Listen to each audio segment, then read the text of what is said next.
अंतराल के बाद एक बार फिर से आप सभी का बहुत बहुत स्वागत करते हैं आपके अपने फ़ोन इन लाइव कार्यक्रम मिलेगा वरदान में। भाई निरंतर चर्चा हमारी बनी हुई है लेकर तिलक को कि कैसे होता है, तिलक से हमारा अस्तित्व कैसे जानते हैं कि ऐसी विशेषताएं जिनसे हमें प्राप्त होता है पुण्य, ये सब जानकारियाँ ले रहे हैं। हमारे साथ कार्यक्रम में मौजूद हैं कौलाचार्य जगदीशानंद तीर्थ जी।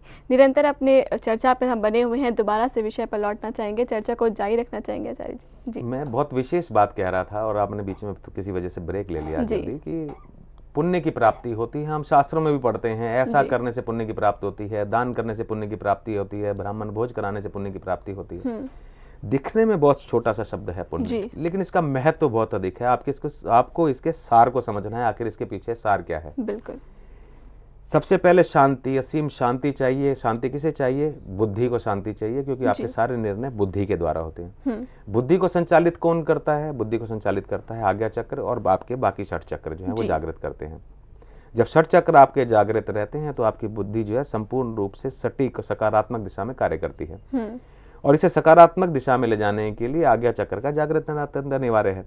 अब इस अनिवार्यता को हम किस प्रकार लागू करें, इसकी दो विधियां हैं। एक तो है कि हम सारा दिन ये ध्यान रखें, सारे दिन हम काउंसलिंग अपने आप से करते रहें या किसी दूसरे के माध्यम से काउंसलिंग करते रहें, या फिर कुछ ऐसे साधन जुटाएं जैसे पूजा पाठ है, हवन है, यज्ञ है। प्रतिदिन हवन करें, पॉसिबल नहीं है। प्रतिदिन पूजा पाठ करें, विधि इत्यादि का ध्यान रखें, पॉसिबल नहीं है जी। क्योंकि आजकल जो है कंपटीशन बहुत बढ़ गया है। बिल्कुल। और इस कंपटीशन में आपाधापी बहुत ज्यादा मच गई है, समय की बहुत कमी है। भले ही व्यक्ति विशेष आपको खाली बैठा दिखाई दे, क्योंकि समय नहीं है। बिल्कुल। आप कितनी बार अपने अपनों से मिलने जाते हैं, पहले वाली बात अब नहीं रही है। पहले तो लोग कई कई दिन के लिए रहने आ जाते थे। अब समय तो ये सब प्रक्रियाओं को ध्यान में रखते हुए, सब विषमताओं को ध्यान में रखते हुए ही हमने तिलक का निर्माण किया आपके लिए, कि आपको ये सब झंझटों से छुटकारा मिल जाए। जब इन झंझटों से आपको छुटकारा मिल जाएगा तो भी आपके कार्य बनते रहें।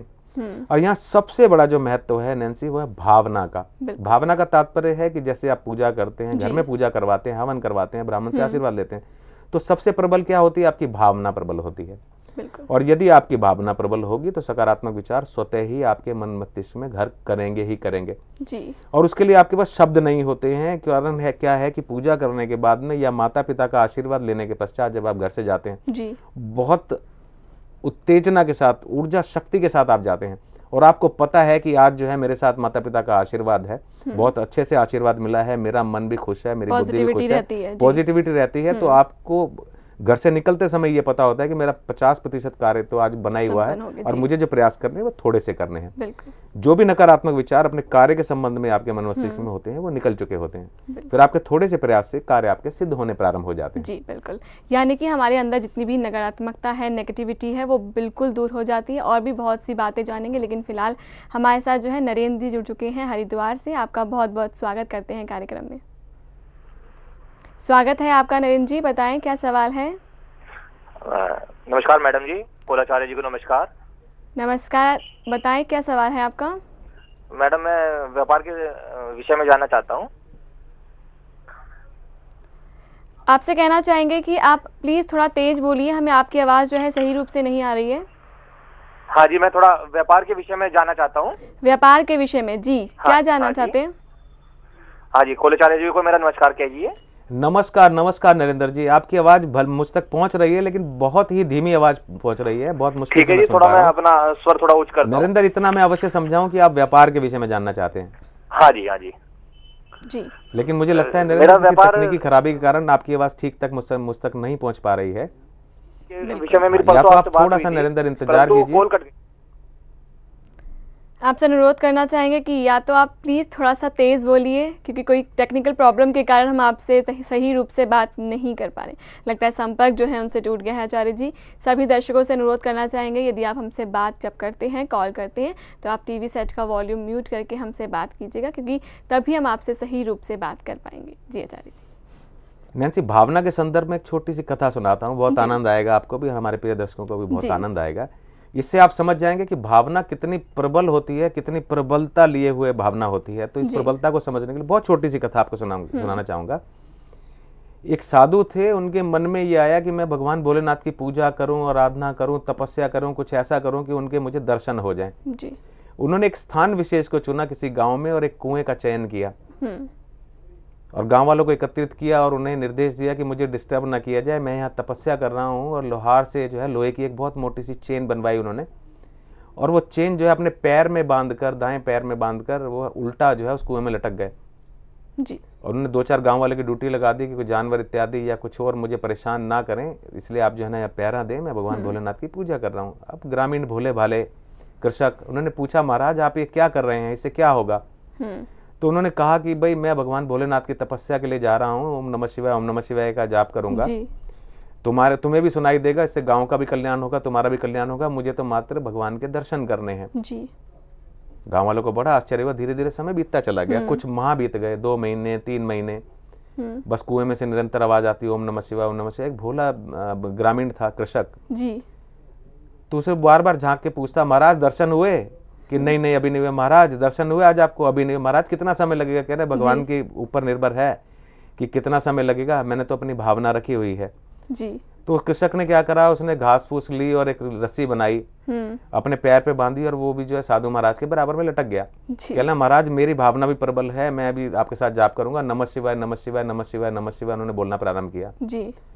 और बहुत बड़ा चमत्कार हुआ, उन्होंने अभी 21 बार भी नमः शिवाय बोला नहीं था, भगवान भोलेनाथ झट प्रकट हो गए जी। यानी कि भावना दोनों ने प्रणाम किया। तो वो साधु ने कहा कि महाराज मैं तो 2-3 महीने से लगातार नमः शिवाय का जाप कर रहा हूँ, ये तो अभी अभी आया, मात्र इसको 5 मिनट हुए हैं और आपने जो है दर्शन भी दे दीजिए।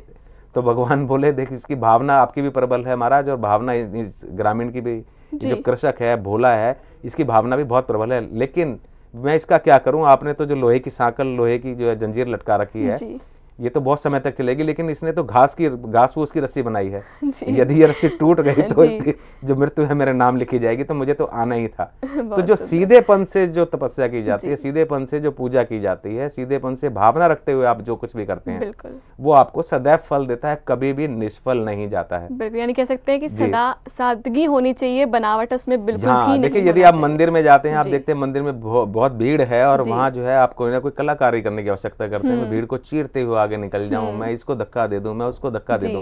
प्रभु सब देख रहे हैं जी। कोई व्यक्ति विशेष यदि मंदिर नहीं जा पाता है, अपने कार्यों को ज्यादा तरजीह देता है, उन्हें प्राथमिकता में रखता है और मंदिर के बाहर से ही वो प्रणाम कर देता है, तो ऐसा आवश्यकता नहीं है कि जो लाइन में सबसे आगे खड़ा हुआ है और बहुत ढेर सारा सामग्री चढ़ा रहा है, उससे अधिक पूजा उसकी बलवती है, क्योंकि उसका विश्वास, उसकी आस्था, उसकी श्रद्धा प्रभु जानते हैं। जब प्रभु से कुछ भी नहीं छुपा है तो हम आप भेदभाव क्यों करें?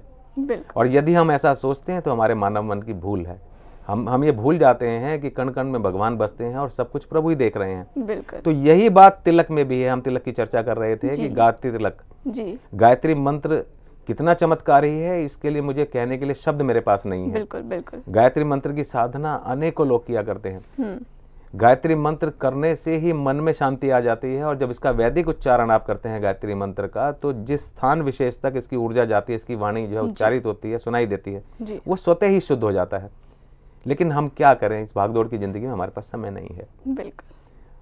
तो वो जो प्रभाव है वैदिक रूप से मंत्र का उच्चारण करने से आता है, वही सेम प्रभाव जो है तिलक लगाने से, तिलक धारण करने मात्र से आ जाता है। तो क्यों ना तिलक धारण किया जाए, इसमें बुराई क्या है? बिल्कुल। अनेक मैंने उदाहरण आपको दिए, देवी देवता भी तिलक लगाते हैं, हम मेहमान को तिलक लगाते हैं, हम कोई कार्यक्रम करते हैं, जब मेहमान को बुलाते हैं सबको तिलक लगाते हैं, स्वागत करने के लिए भी तिलक लगाते हैं। बिल्कुल। और हम स्वतः भी तिलक लगाते हैं। हमने देखा जितने हमारे धर्माचार्य हैं, जितने विद्वान हैं, साधु हैं, संत हैं, ऋषि हैं, महर्षि हैं, किसी भी कहते हैं कि अलग अलग जाति हैं, लेकिन कहीं भी आप देखेंगे सबको किसी न किसी रूप में तिलक लगाते हैं, अवश्य देखेंगे। अलग ही अलग क्या ये तिलक लगाने की जो प्रथा है उन तक ही सीमित है? क्या साधु संत तिलक लगा सकते हैं, हम नहीं लगा सकते? बिल्कुल लगा सकते हैं। ये तो हमेशा कहते हैं, बल्कि ये जो खोज है ये उन्हीं की है हमारे लिए और हमारे आने वाली पीढ़ियों के लिए। तिलक लगाने से आपके जो पारिवारिक संस्कार हैं, आपकी जो संस्कृति है देश की, ये संस्कार और संस्कृति को सदैव बढ़ावा मिलेगा। यदि आप तिलक लगाते हैं तो आप अपने बच्चों को कह सकते हैं तिलक लगाने के लिए, आप नहीं लगाते हैं तो बच्चे भी नहीं लगाएंगे।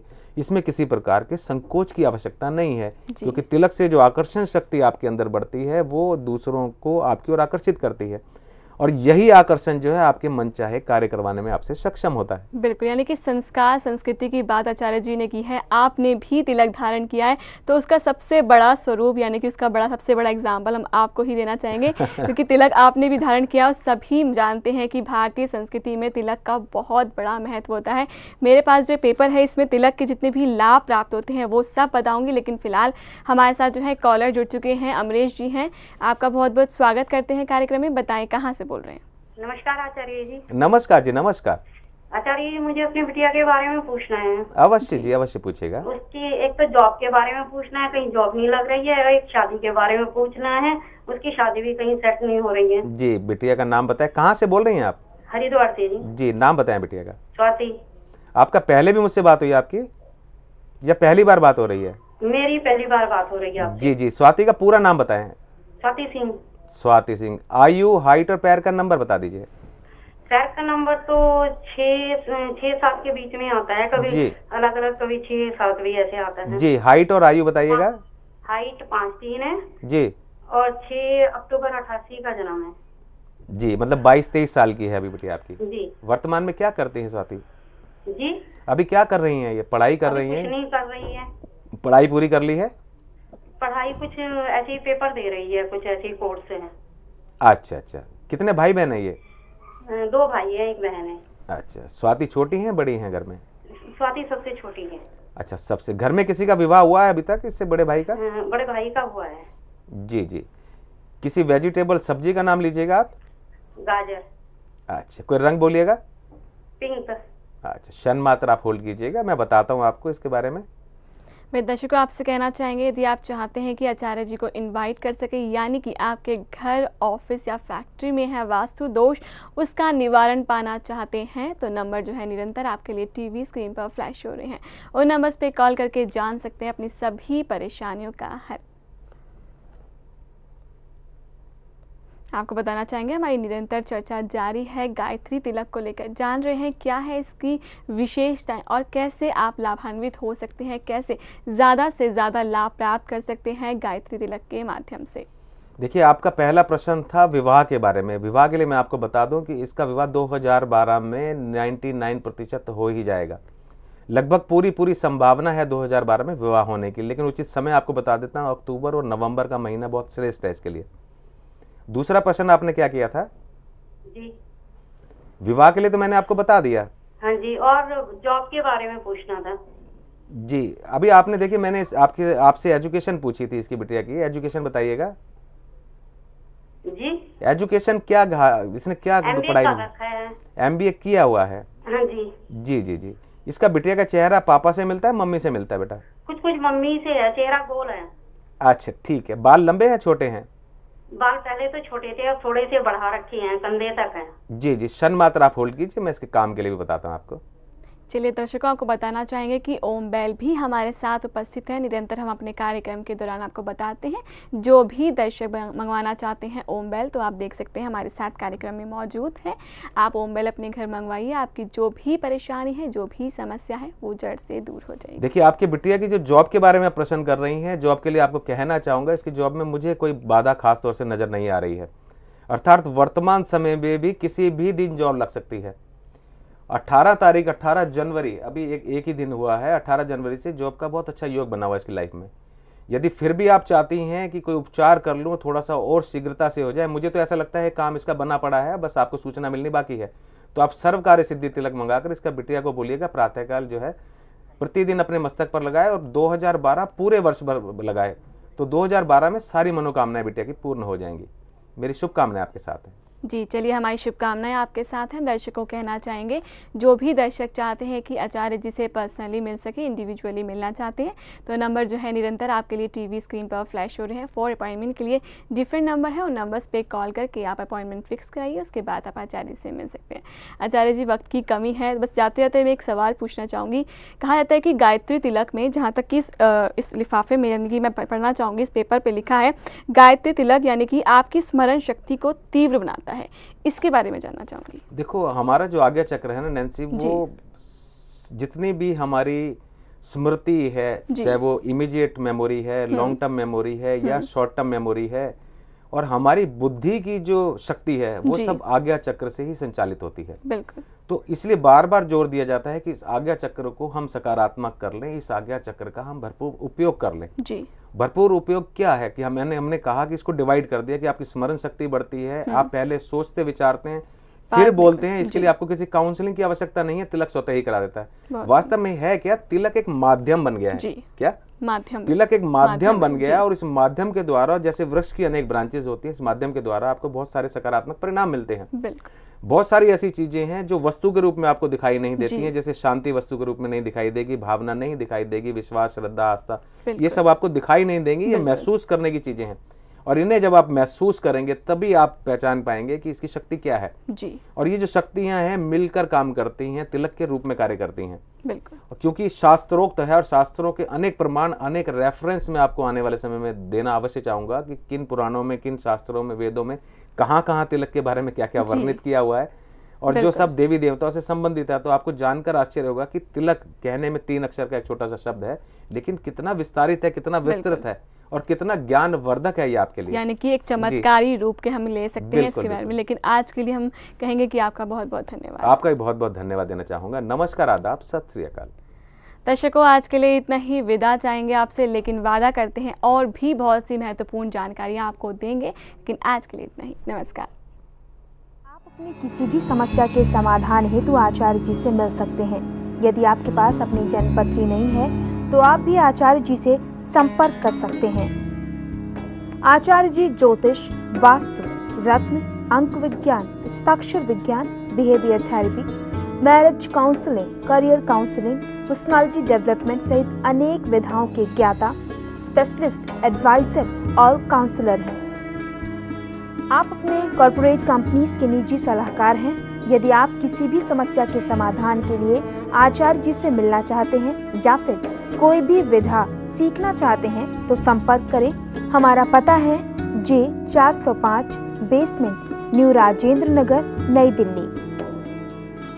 सर्व बाधा निवारण हेतु अभिमंत्रित धूनी, शिक्षा हेतु गायत्री तिलक, स्वास्थ्य लाभ हेतु महामृत्युंजय तिलक, सर्व कार्य सिद्धि तिलक, लक्ष्मी हेतु कुबेर तिलक, मान सम्मान हेतु राजराजेश्वरी तिलक लागत मूल्य पर उपलब्ध है। फोन पर परामर्श हेतु शुल्क प्रति व्यक्ति ₹1500 है। व्यक्तिगत संपर्क हेतु परामर्श शुल्क प्रति व्यक्ति ₹3100 है। हमारे फोन नंबर हैं 09899943283, 09953392650, 09873485185, 09953392830, 01147330710। हमारी मेल आईडी है shri1008@gmail.com। हमारी वेबसाइट है www.pravigyan.com। हमारे यहाँ समय समय पर विभिन्न विषयों पर कार्यशालाओं का आयोजन किया जाता है।